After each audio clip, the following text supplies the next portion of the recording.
Let's address that elephant in the room. What is the Jimmy Haslam issue / elephant in the room from your perspective here?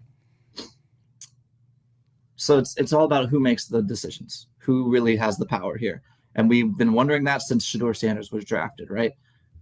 When the Browns took Dillon Gabriel in the 3rd round, we were all shocked and none of us thought it was a good idea, but at least we saw the vision, right? Yeah. If you go into camp with Joe Flacco, Kenny Pickett, and Dillon Gabriel, your quarterback room is scaring nobody, but at least it makes sense. You have a legit quarterback competition between 2 veterans. You have a rookie that you plan to bring along slowly. And we all know, of course, at the end of this rainbow that the Browns are probably going to draft another quarterback in 2026 anyways. That became apparent the moment they didn't take one of the first 60 picks in April. So you don't have to put a ton of pressure on that rookie quarterback when you have 2 veterans in front of him. Then you take Shedeur the next day. Okay, now that's interesting. That doesn't make as much sense. That doesn't jive with what we were seeing before. So why did that happen? Brian Windhorse fingers. What are the Browns doing? What are they doing? What are the Utah Jazz doing? It's hard because Shedeur Sanders. I'm speculating here. None of this is information that I know. No one I've talked to has told me this. Shedeur Sanders sure seems like a Jimmy Haslam pick. Sure seems like someone who would put butts in seats. Sure seems like it's a mixture of Johnny Manziel and Baker Mayfield. Shedeur has a better head on his shoulders than Johnny Manziel, but he's got that star power to him, right?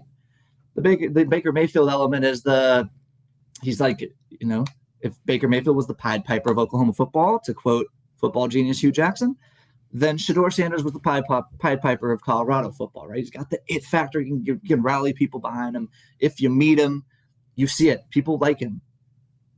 If the Browns met with him in the pre-draft process, you could bet Shedeur Sanders shook Jimmy Haslam's hand.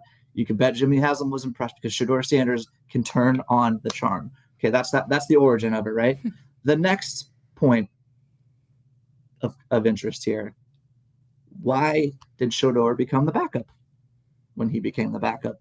Particularly given, if you recall, the messaging at the beginning of that week from Kevin Stefanski was, in classic Kevin Stefanski fashion, very unclear. He was asked directly if Shedeur would be the backup after they traded Joe Flacco. Why did they trade Joe Flacco when they did? It's possible it's only because the sole reason is because they were able to turn a 6th round pick into a 5th round pick. That's possible. That's the only reason. Andrew Berry is a sicko for his 5th round picks. We know that. We know Andrew Berry loves to upgrade a good day 3 draft pick. I wouldn't put it past him. But the fact of it is that trading Joe Flacco also cleared the deck for Shedeur Sanders to move up the depth chart. And if somebody wants Shedeur Sanders to play sooner, then it would behoove that person to get the veteran quarterback out of his way. I'm not saying that Jimmy Haslam made these decisions.